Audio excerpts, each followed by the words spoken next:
Bonjour à tous, je vous propose aujourd'hui de suivre un colloque organisé au Sénat le week-end dernier et consacré à la lutte contre le terrorisme. Alors bien sûr, cet événement est à suivre, à écouter à l'aune de l'actualité, la dramatique actualité des attentats de Carcassonne et de Trèbes.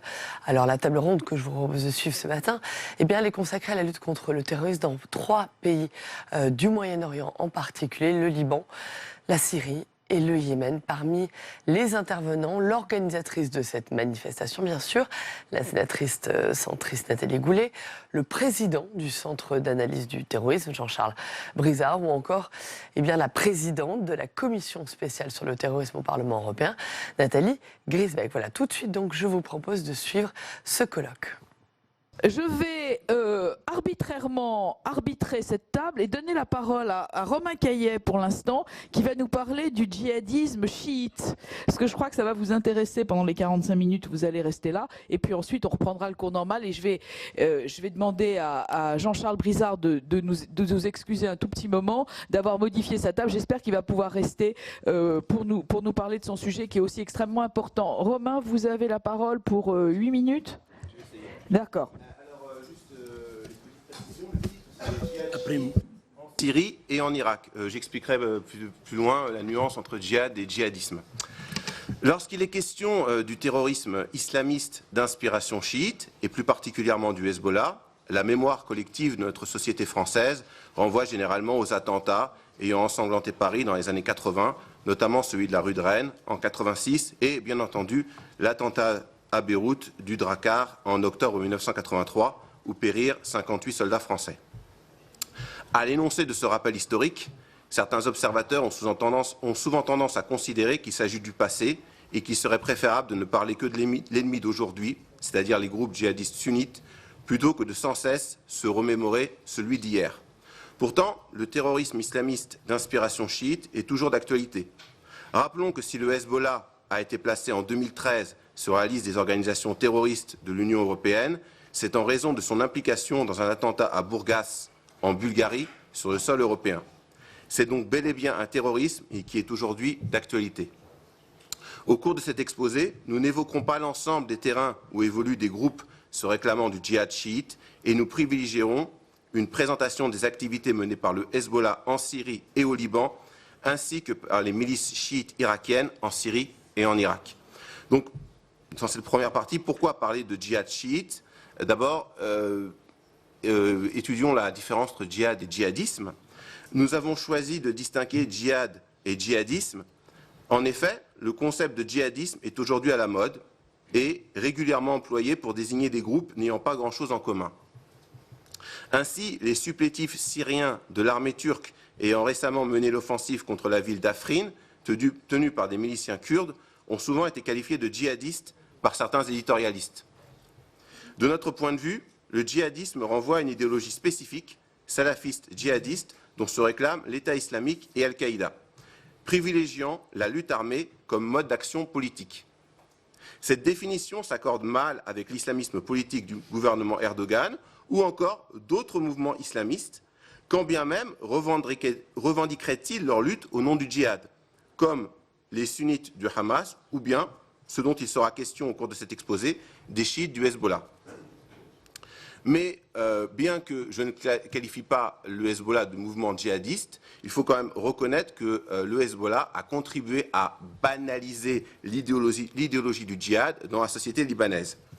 Ainsi, la chaîne de télévision du Hezbollah, El Manar, est très regardée dans la communauté chiite et il est très fréquent de la voir diffusée dans des cafés ou des restaurants populaires de la banlieue sud de Beyrouth. Cette chaîne diffuse pourtant régulièrement des clips faisant l'apologie du culte du martyr. Les kamikazes du Hezbollah de ces 30 dernières années, ils sont régulièrement glorifiés. Il y avait un clip, notamment dans la chaîne El Manar, qui s'appelle Qawafi le Shuhada, la caravane des martyrs, où on voit défiler, on fait la biographie laudative d'un certain nombre de terroristes qui ont commis des attentats kamikazes. Au lendemain de la guerre de juillet 2006, ayant opposé le Hezbollah à l'armée israélienne, ce type de discours s'est banalisé dans d'autres secteurs de la communauté libanaise et parfois, dans l'euphorie de ce qui était présenté comme une victoire divine du Hezbollah, il n'était guère fait de différence entre Israël et l'Occident. Cette banalisation du djihad dans la société libanaise a eu des conséquences sur la radicalisation de certains sunnites, comme l'a observé le politologue Bernard Rougier, donc le meilleur spécialiste des groupes radicaux sunnites au Liban, dans son ouvrage « L'Oumma en fragments, contrôler le sunnisme au Liban ». Ça a été édité en 2011 aux éditions du PUF. Donc je le cite. Dans ce climat de célébration après le retrait israélien de mai 2000, donc Bernard Rougier date cette époque de mai 2000, c'est-à-dire au moment où les Israéliens se retirent du sud du Liban, et cette dynamique de propagande va atteindre son apogée dans l'euphorie de la guerre, de l'après-guerre de juillet-août 2006 contre les Israéliens. Dans ce climat de célébration après le retrait israélien de mai 2000, marqué par une idéologie officielle de la résistance, qui ne s'embarrasse guère de nuances pour distinguer l'action des États-Unis de celle d'Israël, le recours à la violence contre les interaméricains s'impose comme une évidence. Donc, on va voir comment le Hezbollah utilise le concept de résistance pour banaliser son idéologie du djihad dans la société libanaise, mais en même temps, comment, parallèlement à ça, il mène un double discours. Devant ses partenaires chrétiens ou musulmans sécularisés, le Hezbollah qualifie sa lutte de résistance, muqawama, s'intégrant dans un axe plus large dit de la Moumanara, que l'on peut traduire par front du refus, dont les pièces maîtresses seraient le régime syrien de Bachar el-Assad et, bien entendu, la République islamique d'Iran. Au sein de la communauté chiite, dans les assemblées religieuses du Hezbollah, il est toujours question de résistance, mais bien entendu davantage encore de djihad. Ainsi, il n'est pas rare d'observer dans des quartiers de la banlieue sud de Beyrouth, fief du Hezbollah, de nombreuses affiches publicitaires vantant les mérites religieux obtenus par celui qui arme un moudjahid, c'est-à-dire un combattant du djihad, en finançant notamment son équipement. Encore récemment, en janvier 2018, une affiche publicitaire dans la banlieue de Robeiri, donc c'est une commune collée à Beyrouth au sud, comportait notamment le hadith du prophète « Men jahaza ghaziyan faqad ghaza », ce qui signifie « celui qui a équipé un combattant a participé au combat », c'est-à-dire qu'il bénéficiera lui aussi des faveurs accordées aux combattants dans l'au-delà. Ce double discours du Hezbollah concerne également les motifs de son djihad en Syrie. À leurs interlocuteurs occidentaux, les cadres du Hezbollah et leurs protecteurs iraniens pourront évoquer alternativement la lutte antiterroriste ou encore la protection des chrétiens d'Orient, alors qu'en réalité ce djihad fut d'abord légitimé par la volonté de protéger l'axe de la résistance et, entre guillemets, et conserver ainsi un régime syrien acquis à la lutte contre Israël et à une étroite collaboration militaire avec la milice chiite libanaise. Enfin, ce djihad a également pour objectif de préserver les mausolées chiites en Syrie, notamment celui de la banlieue de Saïda Zainab au sud de Damas. Toutefois, dans l'esprit des combattants chiites, ce djihad n'est pas que défensif. Il est également l'expression d'un sectarisme chiite, comme nous allons le voir dans la seconde partie de cet exposé. Donc, dans la seconde partie, je prends au miroir le djihad chiite, au miroir du djihad sunnite, en abordant dans un premier temps la question du sectarisme. Si l'on ne peut pas comparer l'antichisme radical de l'État islamique et d'Al-Qaïda à un certain antisunnisme qui se développe en Syrie dans les brigades du Hezbollah ou des milices chiites irakiennes, on constate néanmoins certaines similitudes dans le discours entre les djihadistes sunnites et les milices chiites irakiennes. Ainsi, en miroir de l'expression « rawafid », désignant de façon péjorative les chiites, le terme « nawasib », qui désigne les sunnites dans le lexique du chiisme fondamentaliste. En décembre 2015, le leader de Harakat Hezbollah Nujaba, donc ce n'est pas ni le Hezbollah libanais, ni les Kataïb Hezbollah, donc la branche irakienne du Hezbollah, c'est un nouveau groupe qui a été fondé en 2013, qu'on appelle Nujaba ou Harakat Hezbollah Nujaba. Donc le leader de Harakat Hezbollah Nujaba, Akram El-Karbi, a tenu les propos suivants dans une mosquée du sud d'Alep, dans une localité qu'il venait de prendre. Mort au Nawasib, nous avons remporté une victoire contre l'ennemi américain, sioniste, bédouin et Nasibi. Autre élément du discours sectaire mis en avant par ces milices chiites, la rhétorique de la vengeance contre les Omeyyades, en référence au califat de Damas. Bon, comme vous savez, ou vous ne savez pas, le califat abbasside avait mis sa capitale à Bagdad et le califat qui l'avait précédé, le califat Omeyyade, l'avait installé à Damas. Donc ce califat Omeyyade de Damas, considéré dans l'historiographie chiite comme l'oppresseur des descendants du prophète vénéré par le chiisme. Donc ce califat qui est considéré comme oppresseur dans la tradition chiite. Sur plusieurs vidéos en ligne, on voit des miliciens chiites libanais ou irakiens, maudirent les Omeyyades en réclamant vengeance pour Zaynab, la fille de Ali. Donc, cette fille qui aurait été opprimée selon l'historiographie chiite. Donc, ils maudissent les Omeyyades et réclament vengeance pour Zaynab avant de bombarder une position tenue par des rebelles syriens, donc syriens considérés comme des descendants des Omeyyades. Le mausolée de Zaynab, fille de Ali, situé dans la banlieue sud de Damas, menacé au début de la guerre civile par les rebelles syriens, est d'ailleurs devenu le centre de plusieurs brigades chiites internationalistes dont les combattants viennent du monde entier, parfois même d'Afrique noire. À ceci près que, effectivement, si on parle véritablement de djihad global chez les sunnites, où il y a vraiment des combattants venus des quatre coins du monde, pour le djihad chiite, c'est quand même plutôt un djihad régional plus que global. Donc si contrairement au sunnisme, il n'existe pas de réel djihad global dans le chiisme, on constate néanmoins l'existence d'un djihad régional chiite se jouant des frontières du Moyen-Orient.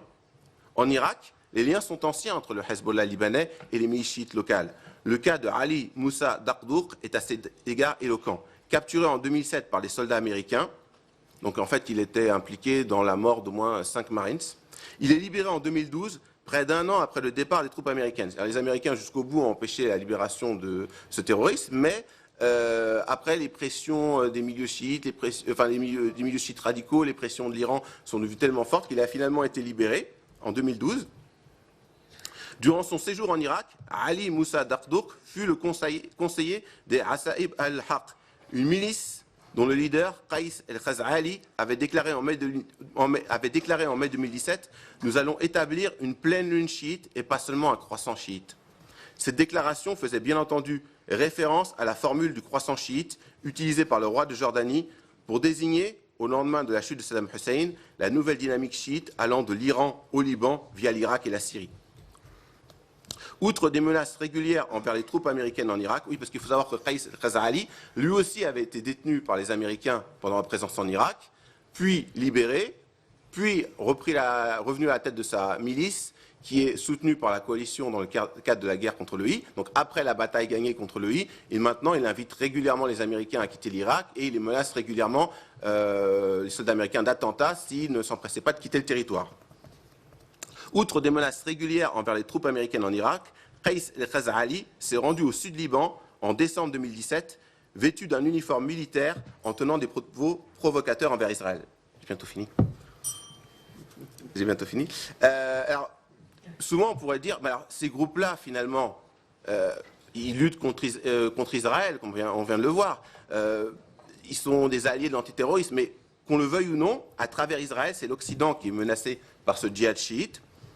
Qu'on le veuille ou non, Israël est un pays occidental qui demeure d'un point de vue culturel, stratégique, économique et politique assimilé aux pays d'Europe de l'Ouest et bien entendu aux États-Unis. En d'autres termes, les interactions sont tellement fortes entre Israël et les pays occidentaux que viser les intérêts d'État hébreux dans le monde constitue également une menace envers l'Occident. Les touristes israéliens demeurent encore aujourd'hui une cible privilégiée du Hezbollah, comme le démontre l'attentat de Bourgas, en Bulgarie, et la tentative d'attentat du Hezbollah à Chypre, toutes deux menées en juillet 2012. Dans ce contexte, et je finirai là-dessus, compte tenu de la stratégie actuelle du Hezbollah, qui si elle vise rarement les communautés juives locales, bon, je crois qu'il y avait une communauté, un centre communautaire juif qui avait quand même été visé dans les années 90 en Argentine.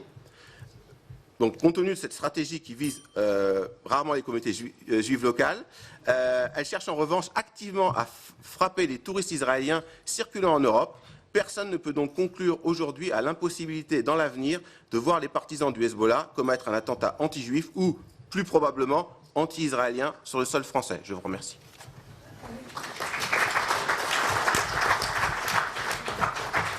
Bon, écoutez, on va continuer. Merci Romain pour cette analyse fouillée, un peu technique. Je vais donner la parole à son Excellence Achraf Rifi, qui va nous parler évidemment de la situation du Liban, le Liban qui nous est si proche et si cher.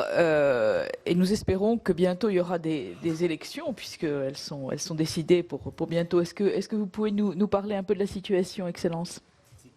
لابد من أن أوجه Tout d'abord, j'aimerais exprimer mes sincères condoléances à l'État français suite à l'attentat terroriste d'hier. J'adresse mes condoléances à la gendarmerie française, aux autorités françaises et à la famille de ce martyr qui s'est sacrifié, qui a donné sa vie pour sauver une femme qui avait fait l'objet d'un kidnapping et qui était sous la menace de mort, sous une menace de mort. Madame Nathalie Goulet, ancien chef de la commission d'enquête sur les réseaux djihadistes en France et en Europe.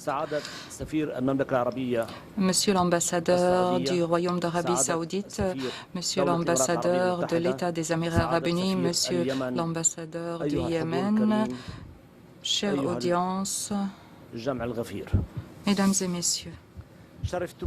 Vous m'avez fait l'honneur en m'invitant à votre conférence et je vous en remercie. Et je suis heureux d'y répondre, car je sens toujours que la France est un pays, et tous les Libanais partagent mon sentiment, que la France est un pays que les liens les plus profonds d'amitié et d'intérêt fondés sur le respect relient au Liban. Et je sens même que la France est parmi les pays qui se sont tenus et se tiennent encore aux côtés du Liban et le défendent plus que d'autres. Je ne peux ici que me rappeler d'une étape importante dans notre histoire, qui est l'assassinat du Premier ministre libanais, le martyr Rafik Hariri. Je me souviens spécifiquement de la visite de l'ancien président Jacques Chirac à Beyrouth, qui a donné l'espoir aux Libanais de pouvoir rendre et tenir responsables les meurtriers et la création du tribunal spécial pour le Liban. Du Liban, qui a connu l'expérience de la violence, de la guerre et du terrorisme, la paix peut être perçue comme un monde de vie pour les individus et les groupes et comme un moyen de dissuasion contre le soi-disant choc des civilisations. L'humanité a souffert de l'amertume de la guerre qui a été commise au nom du patriotisme par moments et au nom de la religion par autres moments et qui aboutit à une série qui est sans fin, d'effusion de sang, de destruction et de perte d'espoir. Et aujourd'hui, nous sommes responsables et chargés de redonner espoir, et plus particulièrement dans notre région qui subit une transition difficile dans sa quête pour faire face à des systèmes de tyrannie et d'extrémisme religieux. La grande majorité dans cette région est à la recherche de la stabilité et de la paix et veut faire partie de ce monde, veut construire et non pas détruire. Elle veut la liberté, elle veut vivre dignement, comme le prévoit la Déclaration universelle des droits de l'homme. Elle veut que ses enfants entrent à l'école, à l'université et qu'ils ne deviennent pas un carburant pour la violence, le terrorisme et l'extrémisme ou qu'ils soient placés dans la grande prison, si je puis dire, accusés d'avoir recherché et fait appel à la liberté. Je viens ici pour clarifier et exprimer ma vision basée sur mon expérience de travail dans le domaine de la sécurité et mes convictions que j'ai tirées d'une longue expérience au Liban et dans la région. Coller et mettre l'accusation de terrorisme sur une religion spécifique est une falsification de faits historiques et immédiats. Tout comme le christianisme était innocent de la terreur nazie, l'islam également est innocent des fondamentalistes terroristes qui ont kidnappé l'islam et veulent altérer son contenu alors que c'est la religion que Dieu a envoyée pour tout le monde. Et pour cela, il est nécessaire de tracer une ligne claire entre les deux concepts. Nous avons connu au Liban l'expérience de la violence qui ne s'est pas limitée à la confrontation entre groupes religieux, mais s'est propagée au cœur de ces groupes. La violence s'est déplacée dans les communautés. Aujourd'hui, la région continue à souffrir de ce combat constant qui porte souvent le costume du conflit religieux alors que toutes les religions appellent à la miséricorde et à l'amour. Coller l'accusation de terrorisme à une civilisation, une religion ou un groupe exacerbe le problème, donnant aux terroristes l'occasion de prendre l'initiative et d'utiliser la religion comme un masque. Nous appelons à un dialogue sérieux et profond sur la base du problème. Ce dialogue, qui est censé conduire à la promotion des valeurs communes auxquelles nous croyons, qui sont les valeurs de la paix, des droits de l'homme, le respect de la dignité de la personne, de la liberté et leur protection en droit et en pratique. Et comme nous savons également que le monde arabe et musulman a la lourde responsabilité d'adopter une position courageuse dans la lutte contre le terrorisme, nous sollicitons par ailleurs de l'Occitan d'être un véritable partenaire dans cette ses responsabilités pour toute la civilisation. Le monde a été témoin de la tragédie et du grand crime dont la France fut victime à travers les opérations terroristes menées par des criminels qui se réclament de l'islam lorsqu'ils commettent leurs crimes. Ces crimes brutaux doivent nous inciter tous à coopérer afin d'éliminer le fléau du terrorisme qui a tué des musulmans en nombre beaucoup plus important que les membres des autres confessions. Et si le terrorisme est devenu un crime mondialisé, l'effort d'une seule partie ne suffira pas à le combattre. Oui, nous avons besoin d'un effort unifié qui doit éliminer le terrorisme et ses effets. Nous devons être dans une confrontation unique avec le terrorisme et avec les vagues de racisme qu'il a engendrées contre les musulmans en Europe et qui ne sont pas coupables de ce que font les méchants. Nous devons faire face à l'islamophobie qui mélange l'islam et d'autres concepts, alors que l'islam est une religion d'amour et de paix.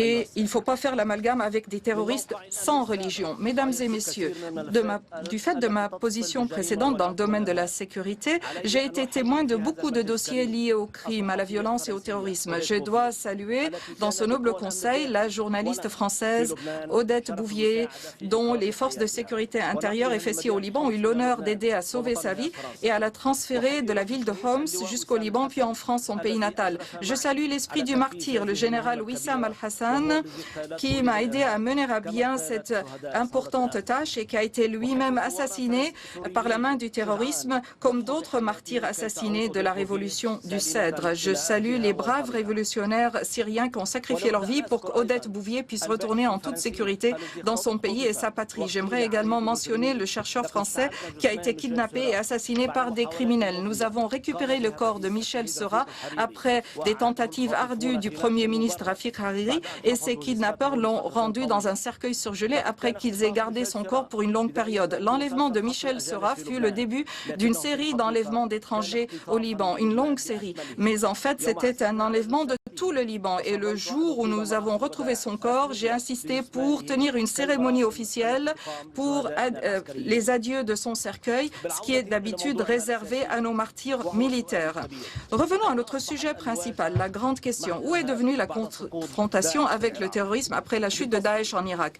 Pour correction, Daesh n'était pas uniquement en Irak et ses sœurs non plus. Je parle ici des sœurs de Daesh et elles n'étaient pas présentes en Irak uniquement. Ce que je veux dire par Daesh, ce sont des terroristes qui ont été recrutés dans un grand nombre de pays à travers le monde pour lutter contre ce que j'appelle les sœurs de Daesh, qui sont des groupes de terroristes organisés par l'Iran pour mettre en œuvre son expansion au sein du Moyen-Orient. Daesh n'était pas le premier et le seul moyen extrémiste et terroriste au Moyen-Orient. Et je crains, en tant qu'expert de la sécurité, que ce ne soit pas le dernier mouvement terroriste auquel nous assistons dans notre monde actuel.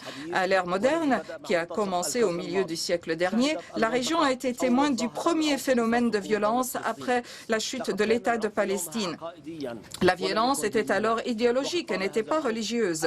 Et la plupart des pays de la région du monde entier ont connu cette violence. Après des décennies, la violence est passée de la violence idéologique à la violence religieuse. Et les experts ne cachent pas que la seconde violence était plus violente et plus brutale que la première.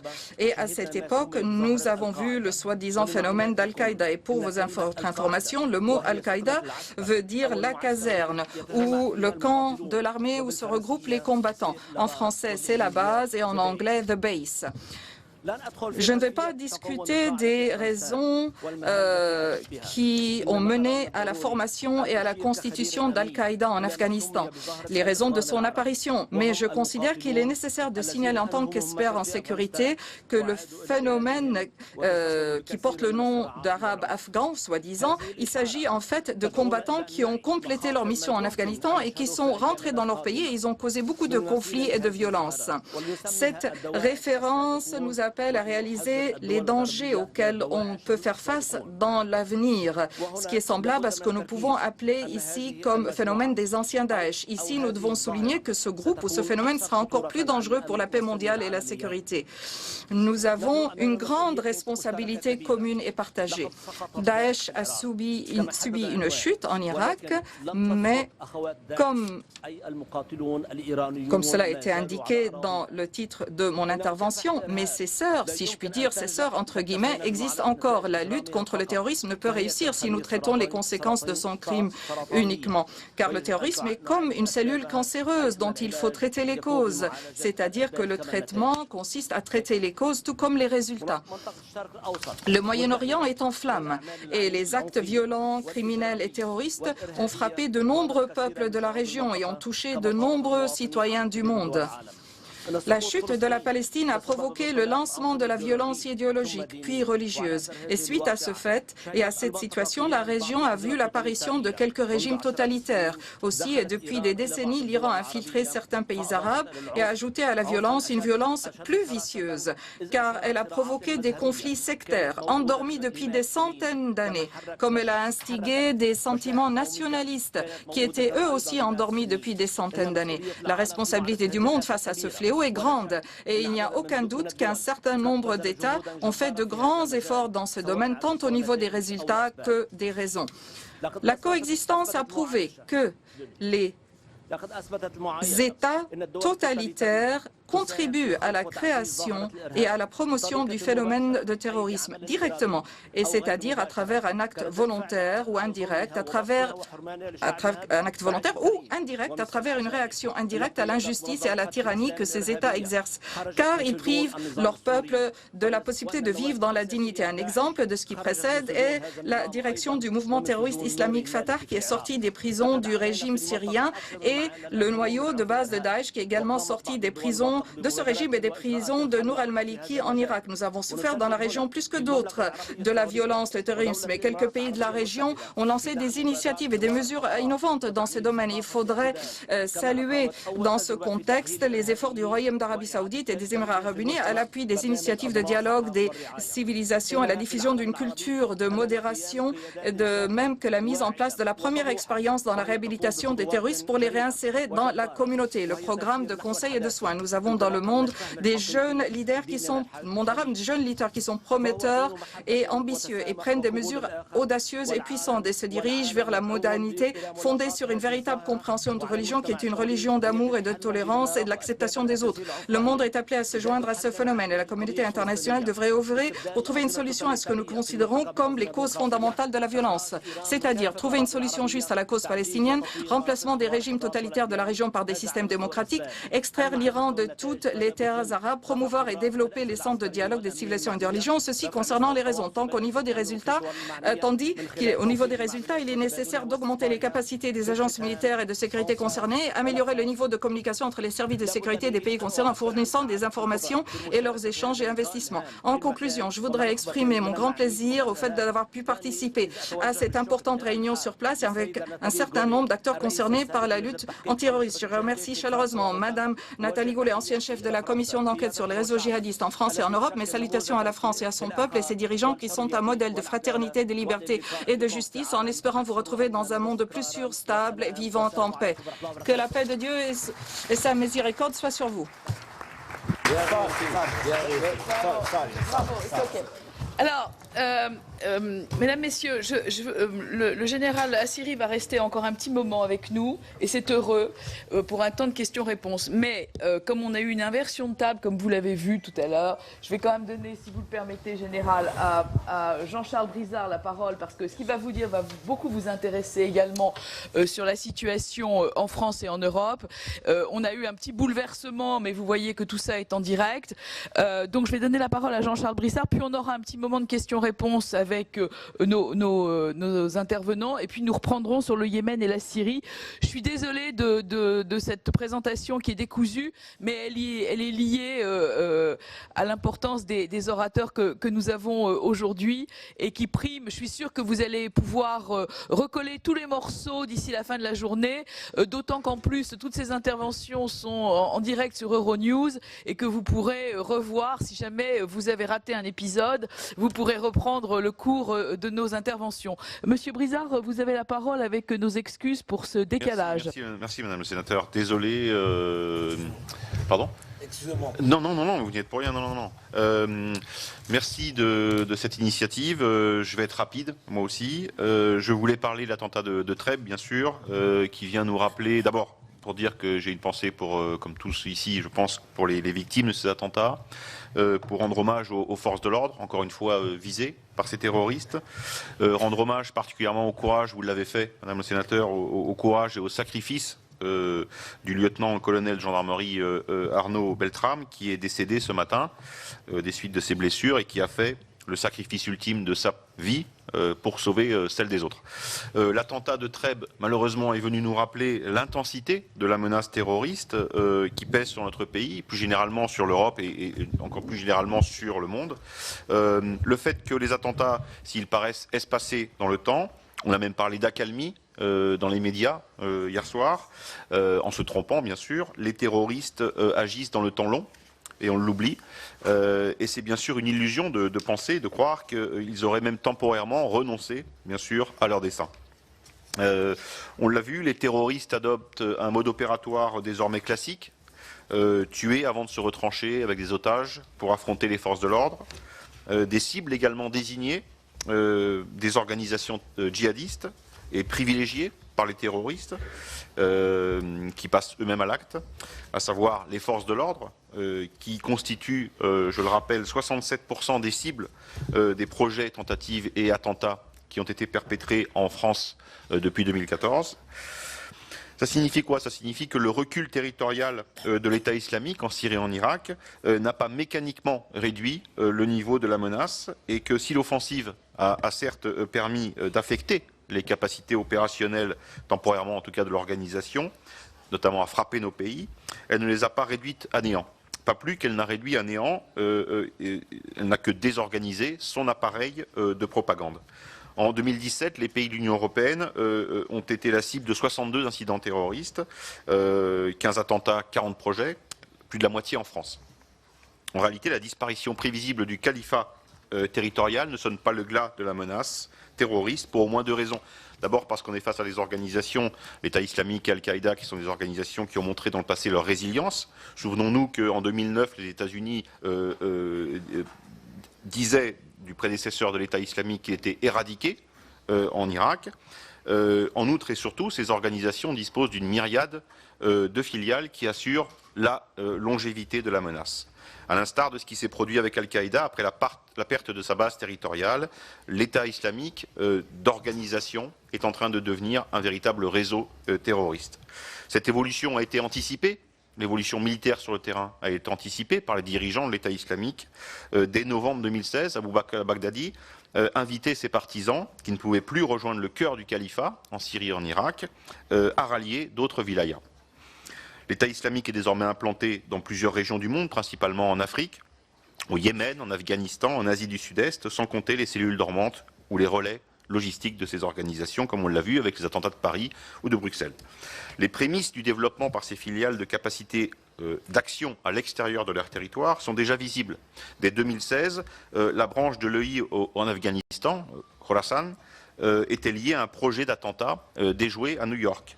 De même, la branche libyenne de l'État islamique était impliquée dans l'attentat de Manchester en mai de l'année 2017. Souvenons-nous là encore de la manière dont la branche yéménite d'Al-Qaïda, AQPA, a pris progressivement le leadership de la menace globale à partir de 2009 en multipliant les projets d'attentats visant les pays occidentaux et en développant une capacité propre, unique, de propagande et de conseil opérationnel, notamment avec sa publication Inspire.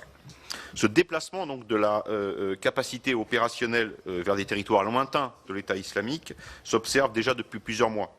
est largement soutenue par l'État islamique, fort de son trésor de guerre, qui alimente financièrement, et on en a les preuves documentées, alimente donc les différentes branches, les différentes filiales, que ce soit en Afghanistan, en Libye ou en Asie du Sud-Est. Ce qu'observent les services de renseignement également, s'agissant des djihadistes présents sur le théâtre des opérations en Syrie et en Irak, c'est leur volonté de se maintenir sur ces territoires ou d'être relocalisés vers d'autres filiales, et non pas la volonté de revenir dans leur pays d'origine. Ils vont aujourd'hui, dès aujourd'hui, on en a la preuve là encore, vers la Libye, l'Afghanistan, la Malaisie, l'Indonésie ou les Philippines. Donc la menace exogène sur le modèle des attentats de Paris-Bruxelles, elle existe toujours, même si les capacités de projection de l'État islamique depuis son cœur en Syrie et en Irak ont été largement entravées et affectées.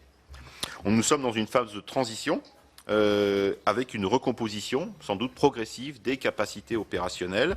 On le disait tout à l'heure, hein, Al-Qaïda, de la même manière, au fil de son histoire, s'est reconstitué, s'est transformé à plusieurs reprises en fonction, évidemment, de la pression sécuritaire ou militaire qu'on faisait peser sur l'organisation.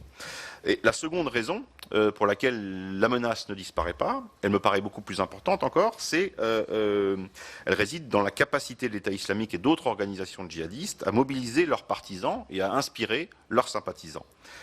Si l'État islamique a perdu de son pouvoir d'attraction à la suite des défaites territoriales, force est de constater que nous ne sommes pas parvenus à sanctuariser la menace.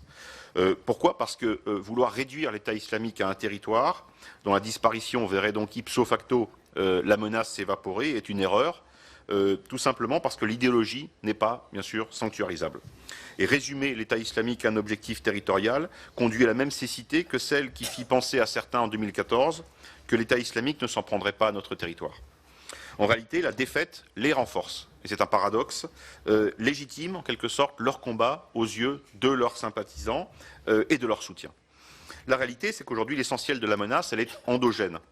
Que cette menace soit téléguidée ou inspirée, téléguidée par des éléments externes qui prodiguent des conseils opérationnels à des individus demeurés dans nos pays, ou qu'elle soit bien sûr inspirée, comme on l'a vu ces derniers temps, inspirée par la propagande djihadiste.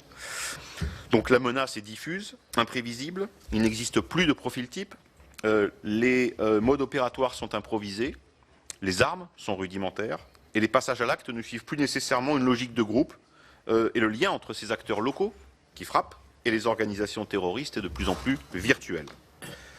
Ce terrorisme endogène amateur, symptôme d'une idéologie désormais durablement enracinée, n'est pas nouvelle. On l'a vu avec Al-Qaïda, les mêmes appels à œuvrer, commettre des attentats avec des armes rudimentaires. On n'a pas attendu Abu Bakr al-Baghdadi ou ses porte-paroles pour lancer ce type d'appel. Ayman al-Zawahiri, dès 2001, lançait un appel quasi identique à ceux qui seront par la suite lancés par Adnani ou ses sbires. Donc l'État islamique, de ce point de vue-là, n'a rien inventé. Il reproduit des schémas et des logiques préexistantes, à la seule différence que son message est désormais diffusé en masse et que cette force de mobilisation est encore active à l'heure où l'on parle. Cédric Masse en a parlé. Une déstructuration temporaire des capacités de diffusion. Et puis on le voit depuis maintenant quelques semaines, on retrouve un niveau de diffusion sensiblement identique à ce qu'il était l'année dernière. Donc la menace, elle ne tient pas seulement à l'idéologie, elle tient au vecteur également de cette idéologie, et c'est ce qui est important. Ce qu'on appelle improprement le califat virtuel, mais qui continue à répandre la propagande de ces groupes, à mobiliser les partisans et sympathisants, et à dispenser surtout, et on le voit de plus en plus, à dispenser et prodiguer des conseils opérationnels utilisés par les individus qui se trouvent dans nos pays. Quels sont les enjeux maintenant, très rapidement ? Le premier, celui de la radicalisation. Dans notre pays, par exemple, en France, on a 20 000 individus inscrits au fichier du FSPRT, donc fichier des signalements pour la prévention de la radicalisation à caractère terroriste, dont à peu près 10 000 sont suivis, je l'ai dit tout à l'heure, par les services de renseignement. C'est important, et en même temps, ce n'est que la partie émergée de la menace. On sait que 60% de ceux qui ont frappé en France depuis 2014 étaient inconnus des services de police, des services de renseignement et des fichiers, y compris du FSPRT, il est postérieur, mais en tout cas des fichiers S. Le modèle qui repose depuis 1986 sur la centralisation de nos moyens de lutte contre le terrorisme et sur la spécialisation de nos équipes, je pense, est aujourd'hui dépassé. Pourquoi? Parce qu'on voit très bien les limites de cette organisation face à une situation dans laquelle la menace est diffuse, imprévisible, je l'ai dit, elle échappe en grande partie à la détection des services de renseignement. Je l'ai dit, 60% de ceux qui ont frappé n'étaient pas connus des services. Je crois qu'il faut renforcer le rôle des acteurs locaux, disposer de capteurs, d'un maillage territorial pour capter des processus, des basculements vers la radicalisation ou des basculements, a fortiori, vers la violence. On manque de capteurs, cruellement. C'est vrai que le nouveau plan de lutte de prévention contre la radicalisation qui a été annoncé par le gouvernement va dans le bon sens. Il faut aller plus loin, plus vite. C'est malheureux de le dire, mais c'est une réalité. La France était largement en retard par rapport à ses partenaires, en particulier en Europe, Grande-Bretagne, Allemagne et d'autres. Et donc, il faut rattraper ce retard pour permettre de disposer donc localement de capteurs qui nous manquent cruellement. Deuxième enjeu, c'est les retours. Les retours, je l'ai dit, on fantasmait beaucoup la question des retours. On voit très peu de retours en réalité. Ce qu'on voit en revanche, c'est la perspective que ces individus se dispersent dans le monde et reconstituent des capacités opérationnelles. Donc c'est un enjeu extérieur plus qu'intérieur en réalité qu'il faudra gérer par la coopération internationale, l'échange d'informations surtout pour pouvoir suivre ces individus, échange d'informations avec les pays de transit ou les pays d'établissement de relocalisation de ces djihadistes. La problématique concerne également ceux qui sont déjà rentrés et on en parle peu. Je rappelle que sur les 258 adultes revenus depuis 2012, français ou résidents français, 70 sont aujourd'hui en détention, jugés ou condamnés. Et on a estimé, le centre, que 64% des revenants déjà condamnés depuis 2014 auront purgé leur peine d'ici 2020. Très précisément, sur 88 revenants à la date d'hier jugés par nos tribunaux, la moyenne de peine prononcée est de 7 ans, la moyenne de peine théorique est de 4,8 ans, et compte tenu de la période couverte par la détention provisoire et des remises et réductions de peine, 64% seront théoriquement libérables avant 2020. Il y a un enjeu véritable en termes de suivi de ces individus, bien sûr, post-carcéral. Il reste encore à imaginer, en dépit de ce qui est mis en place d'ores et déjà. Il faut aller, je crois, plus loin. Pourquoi? Parce qu'on le sait très bien, les revenants d'aujourd'hui sont les vétérans de demain et sont ceux qui susciteront les velléitaires d'après-demain. Donc il faut s'en occuper dès aujourd'hui et d'urgence. Enfin, des individus, bien sûr, tenteront de revenir, coûte que coûte, sur les territoires européens ou français pour y commettre des attentats. On sait déjà qu'un certain nombre d'entre eux ont pu être interceptés, qui avaient des intentions de commettre des attentats, en tout cas à leur retour sur le sol européen. Dernier point que je voudrais relever, c'est on va parler et vous allez parler de propagande beaucoup, etc. des organisations terroristes. C'est important. Ce volet est très important, notamment par rapport aux réseaux sociaux. Ne pas oublier, et on est en train de travailler sur un programme d'études très poussé sur ce sujet, ne pas oublier l'usage opérationnel qui est fait par les terroristes au stade de la planification, préparation et de l'exécution des réseaux sociaux, des plateformes cryptées, etc. On n'est plus dans la propagande, dans le recrutement, on est véritablement dans l'usage opérationnel. Comment ces terroristes parviennent, à travers des cas pratiques d'attentats, de projets d'attentats, parviennent à détourner ces outils de leurs fins pour mener à bien leurs opérations terroristes. Donc on y travaille et c'est également un sujet très important par rapport aux GAFAM pour les pousser, là aussi, à faire preuve de vigilance, à être capables aussi, à travers des outils qu'ils développeront, d'identifier préventivement la préparation d'actes terroristes. Merci à vous. Last but not least, monsieur l'ambassadeur du Yémen, on a beaucoup parlé de votre pays. C'est peut-être le moment de nous donner un peu un état de la situation, parce que comme l'a dit le général Assiri, le Yémen a un État, il a un ambassadeur en France et il est à mes côtés. Donc, the floor is yours. Vous avez la parole. Tout d'abord, j'aimerais remercier Madame Nathalie Goulet qui a organisé cette réunion importante dans un lieu superbe Madame Boulet est une personnalité efficace et nous avons besoin de personnes comme vous pour mener la Troisième Guerre mondiale contre le terrorisme. Car dans tous les pays, nous entendons tous les jours qu'il y a eu un acte terroriste. Et le terrorisme est devenu un phénomène de contagion en pleine expansion et qui ne s'arrête pas aux frontières. Les groupes terroristes ont émergé suite aux problèmes institutionnels, économiques et sociaux, à la corruption du pouvoir, à la tyrannie d'un président unique pendant 33 ans. Voilà ce qui s'est passé au Yémen. Le Yémen est l'un des pays les plus pauvres du monde. Il souffre d'instabilité.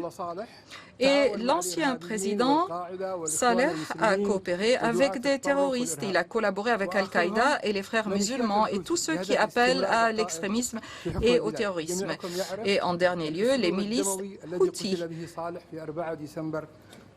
Et tout le monde sait ce qui s'est passé, l'assassinat sanglant au 4 décembre. Je ne vais pas rentrer dans les détails car les orateurs, les intervenants précédents ont déjà couvert pas mal d'aspects de la question, notamment le général Al-Assiri. Mais il faudrait quand même élaborer un plan de travail réaliste et complet pour faire face aux terroristes et à ceux qui les soutiennent, à leurs sympathisants, à ceux qui les financent, plus particulièrement certains grands médias qui changent de camp soudainement et qui contournent la réalité sous prétexte de neutralité et qui jouent sur les sentiments pour attirer à eux des sympathisants du terrorisme. Il y a certaines organisations internationales et certains médias qui, pour certains, sont même présents en France, considèrent qu'il faut traiter tout le monde sur un pied d'égalité. Et là, il s'agit d'une erreur stratégique à notre sens. On ne peut pas appliquer le même traitement et la même vision des choses aux terroristes et aux autres, et plus particulièrement à leurs victimes. Les terroristes ont été manipulés, leurs pensées ont été déformées, et ils ont été entraînés dans un courant qui les a menés à commettre des actes terroristes ou violents. Malheureusement, il y a comme un halo qui les entoure, qui a été monté de toutes pièces, qui entoure ces leaders terroristes tels que Ben Laden, Zarqawi, Abu Zangabil et au Yémen, et Abu X ou Abu Y, Abu Z. Donc, il y a plein de Abu. Et ces gens-là commettent des actes terroristes sur le terrain. C'est un crime, mais il y a aussi un autre crime qui est commis au niveau des médias, car on leur accorde un espace d'expression, de promotion, de propagande. Et cela en fait un exemple à suivre vis-à-vis des personnes faibles qui n'ont pas vraiment de repères culturels ou sociaux solides. Le fait d'imposer un fait accompli par la force et la violence, si cela persiste dans une région ou dans un pays, ce phénomène va s'ancrer plus profondément et deviendra un phénomène récurrent. Malheureusement, certains gouvernements et certains politiques ont commis des erreurs sous prétexte de neutralité. Et la technologie a évolué. Depuis l'époque des problèmes en Afghanistan, il y a 20 ans, et cette évolution rapide de la technologie, on le voit en Syrie et en Irak, et ce qu'ont fait les Houthis au Yémen, car ils ont pris position de 30% du territoire. Nous devons faire face à ce spectre du terrorisme qui vise à soumettre l'homme à la force des armes. et de la violence. Il ne faut pas que l'on considère qu'il s'agit d'un problème simple ou simpliste au Yémen. Il ne s'agit pas là d'un problème politique au sens propre du terme. C'était le cas pour les talibans, pour Daesh et pour Boko Haram. Donc, les Houthis ne représentent pas un problème ou un phénomène politique. Il y a des organisations islamiques interdites qui peuvent s'implanter dans certains pays ou agir dans certains pays et elles aspirent au pouvoir par tous les moyens, quel qu'en soit le prix. Et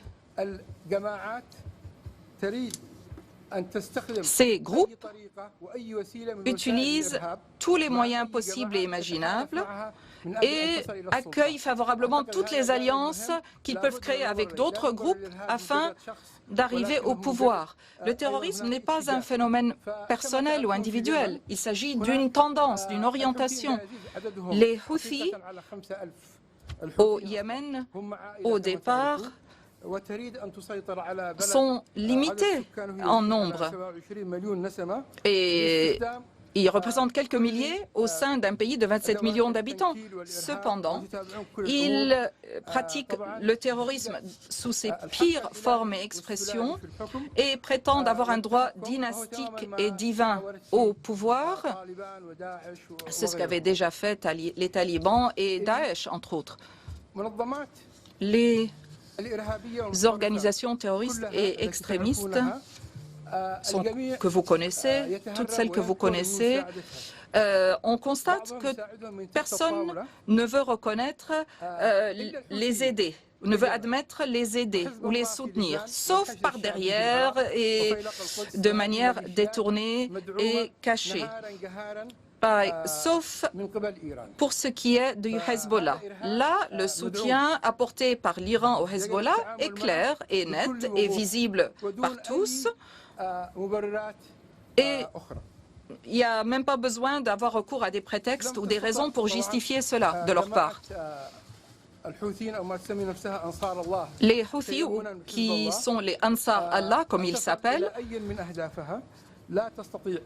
ils n'arrivent pas à réaliser leurs objectifs, ils n'arrivent pas à dominer le Yémen tout entier et ils n'arrivent pas à créer un État dans l'État, comme cela a été vu au Liban. Et ils n'ont pas vraiment de projet politique clair et net avec lesquels on pourrait traiter afin d'arriver à une solution pacifique. Il s'agit simplement de quelques slogans désespérés, extrémistes, mort à l'Amérique, mort à Israël, et que la malédiction s'abatte sur les Juifs. Et jusqu'au jour d'aujourd'hui, ces gens-là n'ont tué que des Yéménites. Et lorsqu'ils kidnappent un citoyen étranger, ils le relâchent contre espèce sonnante et trébuchante. Ces groupes terroristes collaborent avec les tendances telles que Daesh. Daesh réclame un califat islamique et les Houthis, pour leur part, veulent s'approprier le pouvoir de manière exclusive et prétendent avoir un droit religieux et divin et dynastique. Et ils répartissent les citoyens yéménites en plusieurs ou en deux catégories, la catégorie privilégiée et la catégorie inférieure. Dans de nombreux collègues qui appartiennent aux pays de l'Alliance arabe au Yémen font l'objet de critiques injustifiées de la part de certains médias, de la part de certains journalistes partout dans le monde. Là, je ne parle pas uniquement de la France. Mais nous essayons pour notre part de leur expliquer que ce qui se passe à l'intérieur du Yémen, c'est la plus grande opération terroriste dans l'histoire. Peut-être en deuxième position après l'Afghanistan.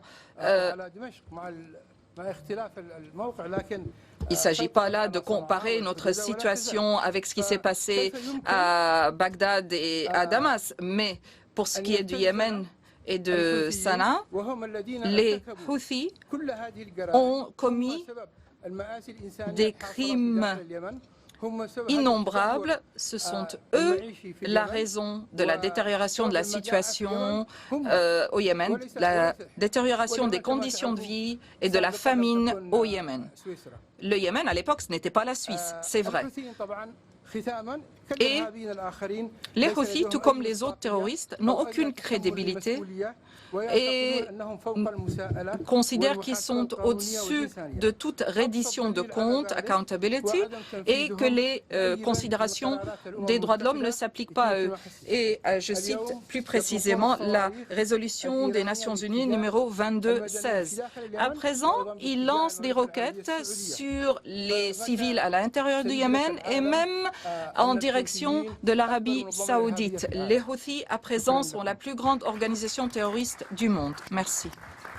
Je vais donner la parole à notre ami, l'Excellence Abou Rachid Al-Nouami, pour nous présenter Edaya. Vous allez voir, c'est un travail absolument formidable. Et puis Madame Domenac nous parlera juste après du nouveau plan français de prévention. Excellence, c'est à vous. Thank you. Excellencies, distinguished colleagues and friends. Vos Excellences, c'est un honneur d'être parmi vous aujourd'hui au Sénat français, qui a toujours été une lumière parmi les lumières depuis des siècles. Je tiens à remercier la sénatrice d'avoir organisé cet événement très important et pertinent. Permettez-moi de commencer par l'expression de mes condoléances et ma solidarité profonde envers le gouvernement et le peuple français suite à l'attentat qui a eu lieu hier. Nous restons solidaires dans la lutte contre le terrorisme et l'extrémisme, quelles que soient ses formes.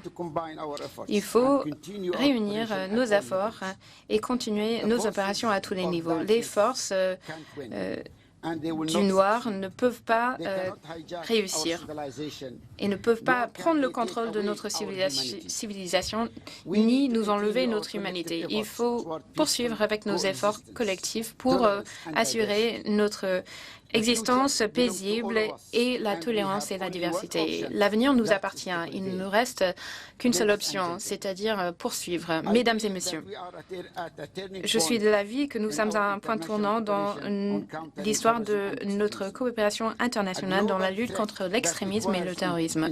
C'est une menace internationale qui demande des efforts internationaux.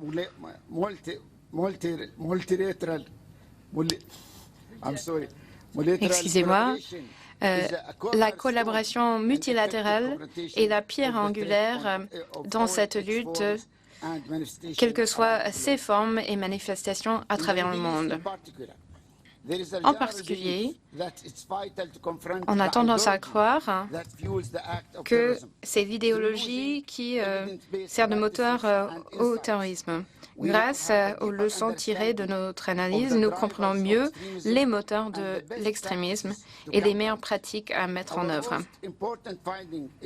Notre conclusion la plus importante a été le fait que nous pouvons et nous devons traiter les causes de l'extrémisme plutôt que les symptômes.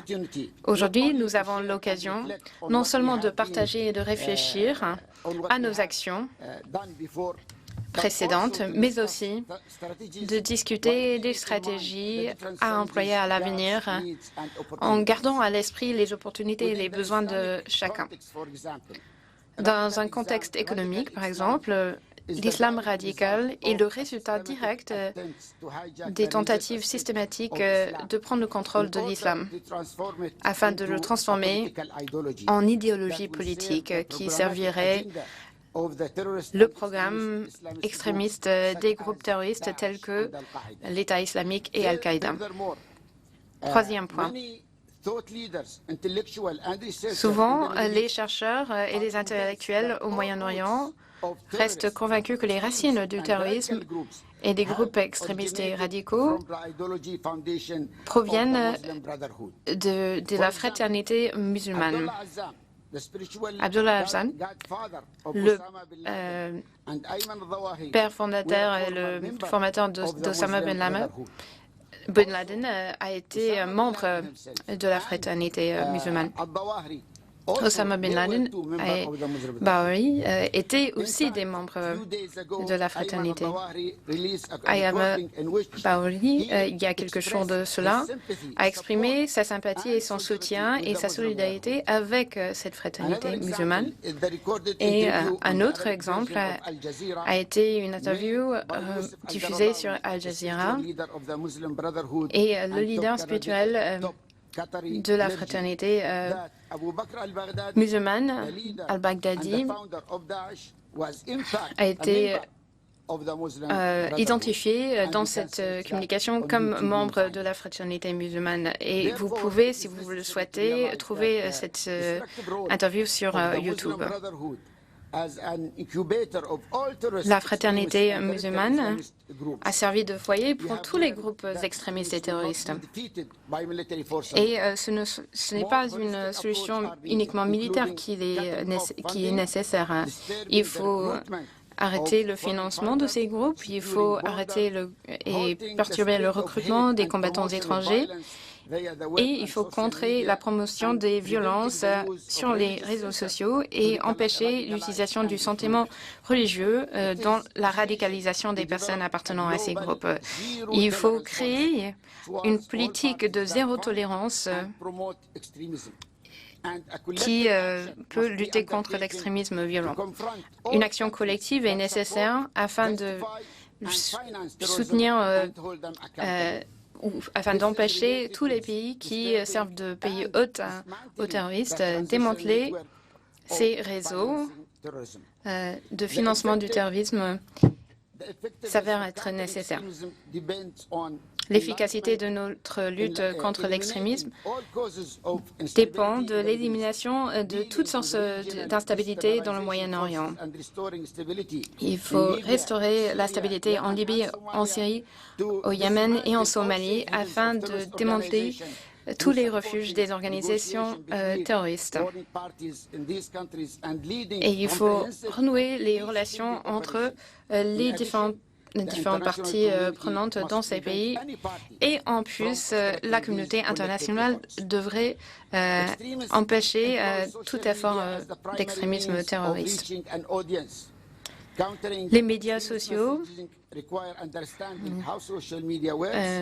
doivent être compris afin d'empêcher la transmission de tout message dans ce genre. Et comme mon ami de Tidal l'a dit, l'approche à adopter face à la propagande extrémiste doit passer par les réseaux sociaux. Contrer les réseaux extrémistes, ça passe par une collaboration entre différents pays capables de contrer ces récits, ces discours extrémistes, surtout de la part des leaders religieux modérés. Il faut d'abord promouvoir une culture de paix, de compassion, de tolérance et d'inclusion afin de contrer les discours tenus par les groupes extrémistes, surtout à travers les plateformes de réseaux sociaux.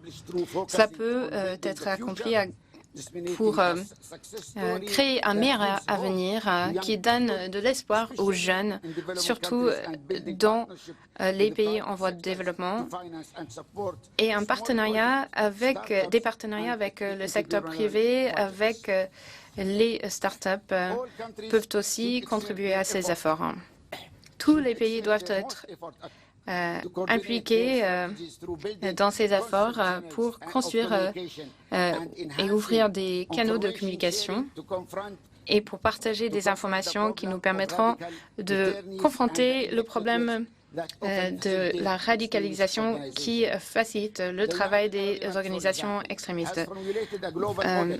Par exemple, nous avons les Émirats qui ont adopter une approche préventive dans la lutte contre l'extrémisme. Ce pays lutte contre le discours, s'engage dans des partenariats internationaux et promeut la tolérance. Avec une intervention pratique et les efforts que je viens d'énumérer, nous pouvons lutter contre l'extrémisme violent. Et cela se passe sur plusieurs fronts. Il faut prendre en compte tous les différents éléments dans la lutte contre l'extrémisme violent d'un point de vue stratégique. Les Émirats ont entamé de nombreux partenariats dans la lutte contre les terroristes, dont la formation d'un centre international d'excellence dans la lutte contre l'extrémisme violent. Le centre Sawab, qui promeut la paix en société musulmane, et le Conseil musulman qui cherche à montrer le caractère paisible de la religion musulmane. De plus, je souhaite saisir cette opportunité pour vous informer de notre conférence mondiale pour la minorité musulmane qui aura lieu la semaine prochaine à Abu Dhabi, qui souligne l'importance de la citoyenneté et la loyauté, peu importe les appartenances religieuses des différentes communautés. Nous pensons qu'il n'y a aucune contradiction entre la foi et la loyauté à certains pays. Maintenant, plus que jamais, nous souhaitons travailler ensemble pour créer le dialogue, des programmes plus étendus, formés et construire les capacités des capacités liées à la lutte contre l'extrémisme. Je tiens à conclure en disant que hier, j'ai été très triste d'apprendre que ce terroriste était sur la liste des radicalisés, mais pas sur la liste des terroristes. On ne pourra pas lutter contre le terrorisme si on ne lutte pas contre l'extrémisme, la radicalisation plutôt. C'était lié au contexte de ces groupes extrémistes dans la culture occidentale. On ne peut pas faire ça parce que leur état d'esprit est différent. La manière dont ils sont impactés est différente. Un petit exemple. Si quelqu'un dit il lutte contre l'islam, et on pense que c'est de la liberté d'expression, mais les conséquences, l'impact de ce mot est que beaucoup pensent qu'Ali va aller au paradis. Cette personne va aller au paradis. Il faut respecter la vie humaine et les libertés. Merci beaucoup. Merci pour votre attention. Merci beaucoup, Excellence. Madame Domenac, vous avez été très patiente toute cet après-midi. Mais maintenant, c'est le moment de nous donner les grandes lignes du programme qui a été annoncé il y a quelques semaines par le Premier ministre et que vous avez la lourde charge de mettre en place, prévenir pour protéger. Madame Domenac, vous avez la parole. Merci, Madame la sénatrice. Je me suis instruite tout au long de cet après-midi et je voudrais remercier, d'abord vous remercier d'avoir pris l'initiative de cette rencontre et puis remercier les intervenants. C'est important pour nous de s'inspirer de ce qui fonctionne ailleurs et donc c'est avec beaucoup d'intérêt que j'ai rencontré notamment le docteur Nouaimi et que je m'instruis de la pratique de Itidal. Je suis heureuse également d'entendre des experts formuler des analyses très souvent d'ailleurs utiles sur les évolutions et reconfigurations de la menace endogène, car s'il en était besoin, l'attaque d'hier nous confirme que si la territorialisation de Daesh au Levant a connu un échec cinglant, et c'est quand même important de le souligner, la territorialisation de Daesh au Levant a été un échec et nous avons gagné. au Levant, ce qui ne signifie pas que nous avons gagné d'une manière générale. Toutefois, la menace endogène, mais également les possibilités de reterritorialisation djihadistes sont extrêmement préoccupantes. Utile aussi d'entendre des voix de l'étranger, parce que si la France a été et demeure en première ligne face à la radicalisation, à tel point que certains outre-Atlantique ont pu qualifier la radicalisation de phénomène français ou francophone, la France évidemment n'est pas seule, et puis la radicalisation a frappé ailleurs, on le voit aujourd'hui en Égypte. Donc la tâche est immense, elle est partagée.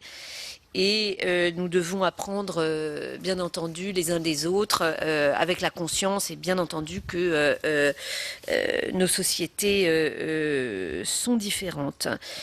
Le plan de prévention de la radicalisation, Prévenir pour protéger, qui a été présenté par le Premier ministre le 23 février, prend acte de ce constat simple. La radicalisation s'est installée dans notre pays. Pour y faire face, il nous faut à la fois renforcer l'arsenal antiterroriste et densifier notre dispositif de prévention. Donc, il nous faut à la fois un dispositif très robuste de lutte contre le terrorisme, c'est ce à quoi le gouvernement s'est attaché dès son arrivée et qui a abouti à la loi du 30 octobre sur le renforcement de la sécurité intérieure et de la lutte contre le terrorisme. Et il nous faut également, pour compléter ce dispositif antiterroriste, un dispositif de prévention de la radicalisation. Vous savez, ou vous ne savez pas, en tout cas je vous le dis, que ce plan de prévention de la radicalisation est le premier spécifiquement dédié à la prévention de la radicalisation. Il y avait eu 2 autres plans antérieurement, en 2014 et en 2016, qui inscrivaient les mesures de prévention de la radicalisation avec d'autres de lutte antiterroriste.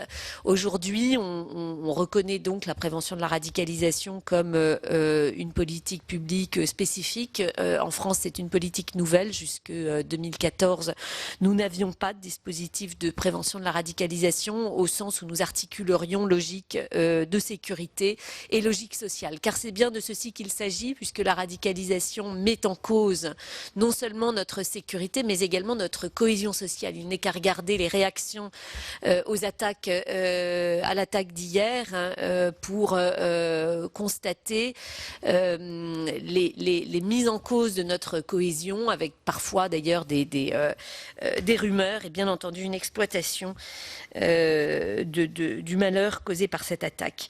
Quelles sont les chances pour ce plan de réussir mieux que ses prédécesseurs? Je dirais très simplement que ce plan est évidemment instruit de l'expérience, y compris de nos tentatives inabouties et même de nos échecs. Et puis je dirais très franchement également que ce plan se fixe des objectifs modestes. Vous aurez peut-être noté que la terminologie de la déradicalisation a disparu des discours publics. On leur préfère les termes de prévention et de désengagement. Prévention et désengagement, c'est sans doute plus réaliste que le terme de déradicalisation qui, en tout cas en France, a nourri des attentes excessives. On ne déprogramme pas quelqu'un comme un logiciel défectueux. En revanche, il faut se concentrer avec sérénité mais avec sérieux sur la prévention et le désengagement avec l'objectif d'activer des anticorps. Prévention d'abord, le plan qui comporte 5 axes, j'en ai des versions en français et des versions en anglais pour ceux que ça intéresse. Le plan qui comporte 5 axes au type de la prévention, ce sont les premiers axes, insistent en amont sur l'école. Je vais très vite. L'école, pour défendre bien entendu les valeurs républicaines, y compris en réinvestissant des quartiers où la démission de la République a pu alimenter la radicalisation. Ceci s'inscrit également évidemment en convergence avec un prochain conseil interministériel des villes. Un dispositif de détection à l'école qui est évidemment essentiel et qui a beaucoup progressé. Un dispositif de travail en réseau localement avec les élus locaux. Jean-Charles Brizard parlait tout à l'heure de la coopération avec les élus locaux. Il est essentiel d'intensifier le travail avec les maires, s'agissant non seulement du contrôle des établissements privés hors contrat, dont nous allons réformer le régime législatif parce que nous sommes confrontés à une augmentation des scolarisations dans des établissements privés hors contrat qui font l'objet en France d'un régime extrêmement léger au regard des enjeux et donc désormais caduc. Donc on reste dans un régime d'autorisation, mais avec des délais d'opposition allongés et unifiés pour l'État. Renforcer également les défenses des élèves, c'est absolument essentiel, en systématisant l'éducation aux médias et à l'information et en développant leur culture du débat, alimenter les ressources pédagogiques des professeurs, et d'ailleurs ceux d'entre vous qui en auraient la curiosité pourraient vous rapporter aux sites qui existent déjà EduScol, Canopé, Clémy pour l'éducation nationale et qui apportent beaucoup de matière pour ouvrir l'école à des intervenants extérieurs. C'est évidemment essentiel. Impliquer les acteurs de l'Internet dans la protection des citoyens, on en a abondamment parlé. Internet ne crée pas la radicalisation, je le souligne. Les causes de la radicalisation sont dans le monde réel, mais Internet évidemment amplifie la radicalisation. Il nous faut donc à la fois améliorer le retrait de contenu et nous y travaillons significativement en lien avec les Britanniques à mobiliser la communauté internationale pour obtenir des acteurs de l'Internet des engagements plus sérieux. On reste dans un régime de liberté, mais d'ores et déjà les acteurs de l'Internet retirent automatiquement des contenus de haine et terroristes autant qu'ils le font pour les contenus pédopornographiques. Donc il y a déjà une amélioration. Lutter contre ce qu'on appelle l'enfermement algorithmique qui renvoie évidemment des jeunes en voie de radicalisation à un monde, à une espèce de bulle qu'il nous faut pouvoir percer. Là aussi, les acteurs de l'Internet y travaillent très sérieusement. Et puis développer le contre-discours, j'y reviendrai peut-être dans les questions. La France, évidemment, c'est son ADN, a commencé par travailler au contre-discours institutionnel. On a développé les pages Stop Djihadisme. Depuis, beaucoup a été fait. Nous encourageons les acteurs de la société civile à développer un contre-discours de la société civile. Ça foisonne dans tous les sens. L'État n'est évidemment pas celui qui peut écrire le contre-discours, y compris d'ailleurs humoristique ou religieux, mais il est celui qui doit encourager. Et je me félicite que se multiplient des initiatives. On me parlait récemment de ce jeune homme dans les lycées de Marseille, Selman Reda, qui présente une interprétation du Coran, qui évidemment parle à des jeunes qui ont besoin de savoir et d'entendre que l'islam peut être autre chose que ce au nom de quoi certains les incitent à tuer. Je vais rapidement, parce que je ne voudrais pas vous assommer en cette fin d'après-midi. Comme l'a indiqué Jean-Charles Brizard, on insiste beaucoup sur le renforcement du dispositif de détection en lien avec les capteurs locaux, parce que c'est essentiel. Et donc, compléter le maillage de détection qui permet une prise en charge en amont dans l'entreprise, dans l'université, dans le monde du sport, dans les administrations.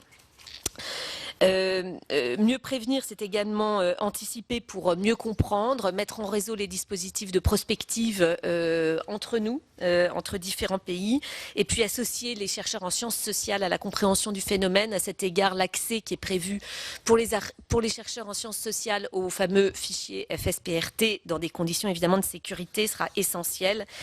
Et le Premier ministre a annoncé une réunion prochaine du Conseil scientifique qui, auprès de lui, permet de mobiliser la recherche au service de l'action.